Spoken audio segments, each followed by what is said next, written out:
Hi guys, welcome back to another session.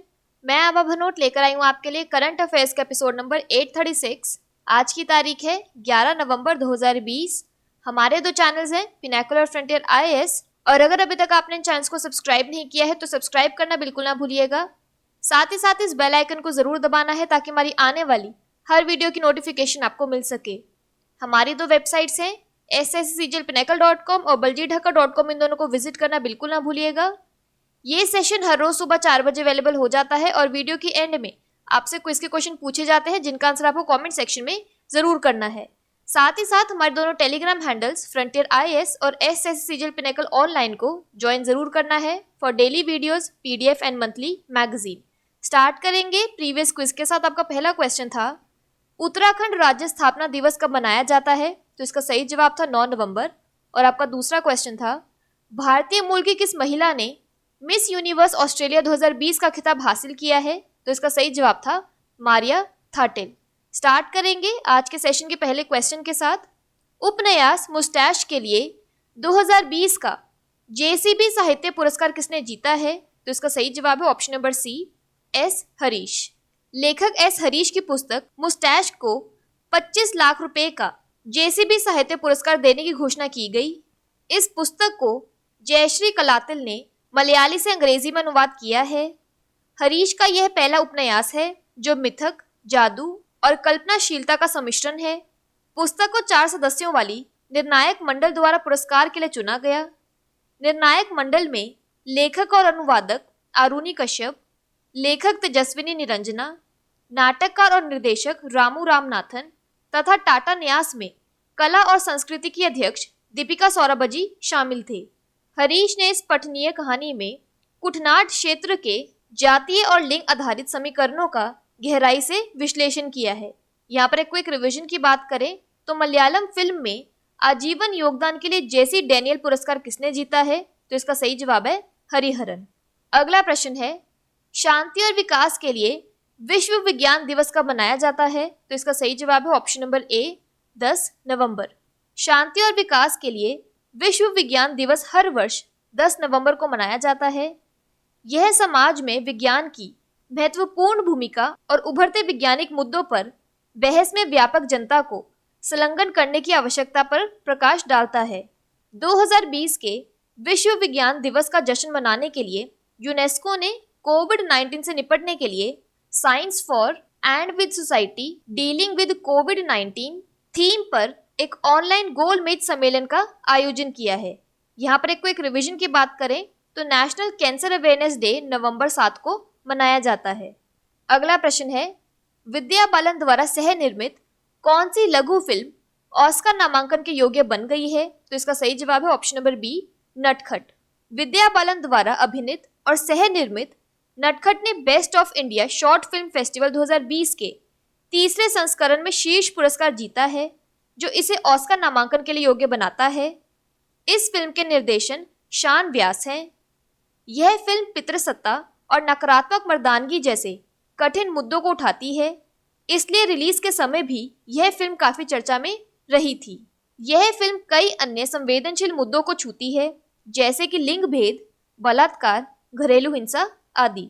अगला प्रश्न है, रक्षा मंत्री राजनाथ सिंह ने किस शहर में सैटेलाइट विरोधी मिसाइल सिस्टम का उद्घाटन किया है? तो इसका सही जवाब है ऑप्शन नंबर ए, नई दिल्ली। रक्षा मंत्री राजनाथ सिंह ने रक्षा अनुसंधान और विकास संगठन DRDO मुख्यालय में एंटी सैटेलाइट मिसाइल सिस्टम के मॉडल का उद्घाटन किया। इस मॉडल को राष्ट्रीय तकनीकी उन्नति के प्रतीक के रूप में देखा जाता है। भारत साल 2019 में मिशन शक्ति के तहत सैटेलाइट सिस्टम का सफल परीक्षण भी कर चुका है, यानी इस परीक्षण के बाद अमेरिका और रूस जैसे देशों के क्लबों में शामिल हो गया है। इस मिसाइल के जरिए भारत को यह बड़ी उपलब्धि हासिल हुई है। इस मिसाइल के तहत अंतरिक्ष में मार करने वाली मिसाइल की तकनीक हासिल हो गई है। इससे पहले यह शक्ति केवल अमेरिका, रूस और चीन के पास थी। आज राजनाथ सिंह द्वारा एंटी सैटेलाइट मिसाइल के डिजाइन को पेश किया गया है। यह तकनीकी क्षेत्र में उन्नत विकास को दर्शाता है। यहाँ पर एडिशनल इन्फॉर्मेशन की बात करें तो DRDO ने यात्री बसों के लिए अग्नि पहचान और दमन प्रणाली विकसित की है। यह प्रौद्योगिकी 30 सेकंड से कम समय में बसों में आग का पता लगा सकती है और 60 सेकंड में आग बुझा सकती है। अगला प्रश्न है, हाल ही में किस राज्य में देश के सबसे लंबे सस्पेंशन ब्रिज डोबरा चांठी का उद्घाटन किया गया है? तो इसका सही जवाब है ऑप्शन नंबर बी, उत्तराखंड। हाल ही में टिहरी झील पर बने देश के सबसे लंबे सस्पेंशन पुल डोबरा चांठी का उद्घाटन मुख्यमंत्री त्रिवेंद्र सिंह रावत ने किया। इस ब्रिज से टिहरी जिले के प्रतापनगर क्षेत्र की करीब 2.5 लाख की आबादी को लाभ मिलेगा। इस ब्रिज के निर्माण का कार्य 2006 में शुरू हुआ था। डिजाइन फेल होने समेत तमाम कारणों के चलते लंबे समय तक निर्माण कार्य रुका रहा। ब्रिज की कुल लंबाई 725 मीटर है। इसमें सस्पेंशन ब्रिज 440 मीटर लंबा है, जबकि 260 मीटर आरसीसी डोबरा क्षेत्र की ओर और 25 मीटर स्टील गार्डर चांठी की ओर है। इस पर 15 टन तक भारी वाहन गुजर सकते हैं।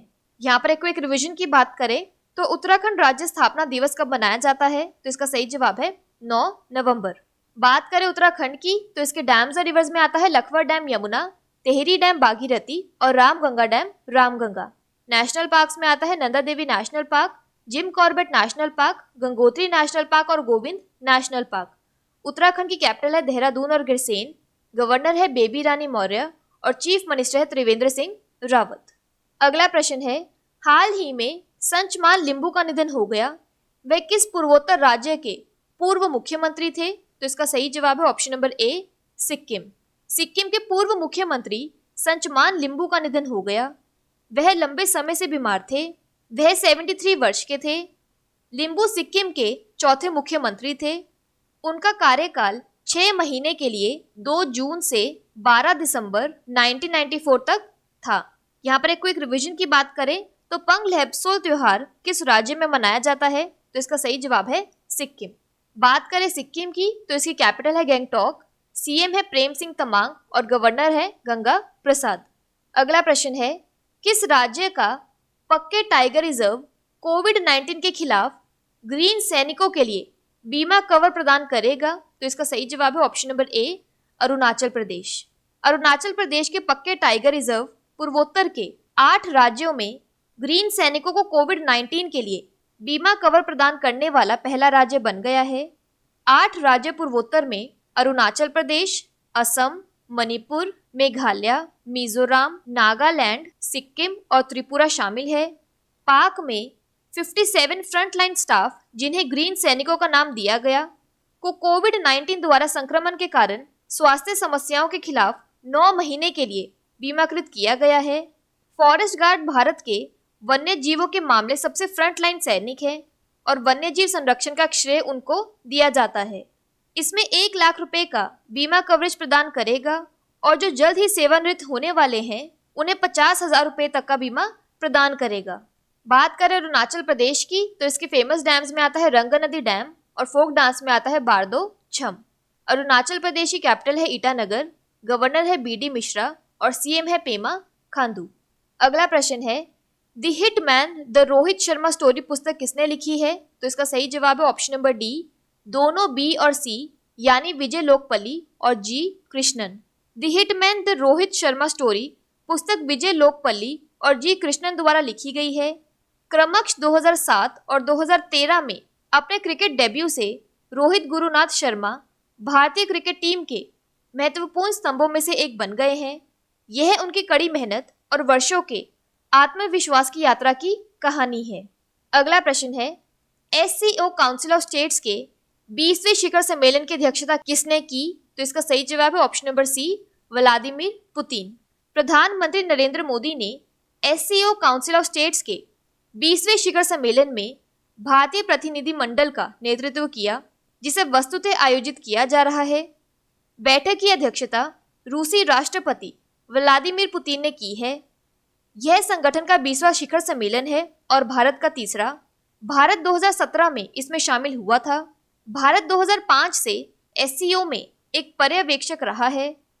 शिखर सम्मेलन में भाग लेने वाले अन्य देश पाकिस्तान, उज्बेकिस्तान, किर्गिस्तान और तजाकिस्तान है। शिखर सम्मेलन के दौरान नेताओं को मॉस्को घोषणा को अपनाना है। ईरान, अफगानिस्तान, मंगोलिया और बेलारूस के 4 पर्यवेक्षक राज्यों के प्रमुख भी शिखर सम्मेलन में भाग लेंगे। राज्य के प्रमुखों के एससीओ शिखर सम्मेलन का उद्देश्य अगले वर्ष के लिए संगठन के लिए एजेंडा और मुख्य दिशाओं को निर्धारित करना है।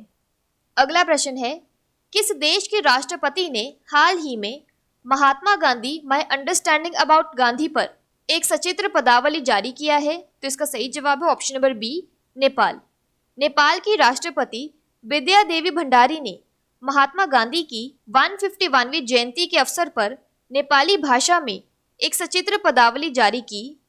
काठमांडू स्थित राष्ट्रपति भवन में नेपाल में भारत के राजदूत विनय मोहन कवात्रा की उपस्थिति में भंडारी ने इस पुस्तक का विमोचन किया। पुस्तक का शीर्षक है मैले बुझेको गांधी, मैं जिस गांधी को समझता हूँ है। यहाँ भारतीय दूतावास द्वारा जारी बयान के अनुसार पुस्तक का विमोचन भारत के राष्ट्रपिता महात्मा गांधी की 151वीं जयंती तथा महात्मा के 150 साल पर 2 साल से चल रहे समारोह के समापन के अवसर पर किया गया। पुस्तक का प्रकाशन भारतीय दूतावास ने BP Koirala India Nepal foundation के साथ मिलकर किया है। यहाँ पर एक रिवीजन की बात करें तो सेना प्रमुख जनरल मनोज मुकुंद नरवणे को किस देश की सेना के जनरल के मानद रैंक से सम्मानित किया गया है? तो इसका सही जवाब है नेपाल। बात करें नेपाल की तो इसकी कैपिटल है काठमांडू, करेंसी है नेपालीज रूपी, प्रेसिडेंट है विद्या देवी भंडारी और प्राइम मिनिस्टर है केपी शर्मा ओली। बात कर लेते हैं आज के सेशन के क्विक समरी की। तो नोवेल मुस्टैश के लिए JCB prize for literature 2020 S Harish को दिया गया है। World science day for peace and development नवंबर 10 को मनाया जाता है। Short film eligible for Oscar nomination है Natkhat. Anti satellite missile system का उद्घाटन न्यू दिल्ली में किया गया। India's longest suspension bridge Dobra Chanthi Uttarakhand में बनाया गया है। सिक्किम के फॉर्मर सीएम संचामन लिम्बो का निधन हो गया है। अरुणाचल प्रदेश का पक्के टाइगर रिजर्व ग्रीन सोल्जर्स को इंश्योरेंस कवर प्रोवाइड करवाएगा। बुक द हिटमैन विजय लोकापली और जी कृष्ण ने लिखी है। एससीओ समिट के हेड्स ऑफ स्टेट बने हैं व्लादिमीर पुतिन। और महात्मा गांधी पर स्पेशल एंथोलॉजी नेपाल ने जारी की है। बात कर लेते हैं आज के सेशन के क्विज फॉर द डे की। आपका पहला क्वेश्चन है, उपन्यास मुस्टैश के लिए 2020 का जेसीबी साहित्य पुरस्कार किसने जीता है? और आपका दूसरा क्वेश्चन है, शांति और विकास के लिए विश्व विज्ञान दिवस कब मनाया जाता है? और अगर अभी तक आपने हमारे चैनल को सब्सक्राइब नहीं किया है तो सब्सक्राइब करना बिल्कुल ना भूलिएगा। साथ ही साथ इस बेल आइकन को जरूर दबाना है ताकि हमारी आने वाली हर वीडियो की नोटिफिकेशन आपको मिल सके। हमारी दोनों वेबसाइट्स sscglpinnacle.com और baljeetdhaka.com को विजिट करना बिल्कुल ना भूलिएगा। साथ ही साथ हमारे दोनों टेलीग्राम हैंडल्स को ज्वाइन जरूर करना है। Thank you so much.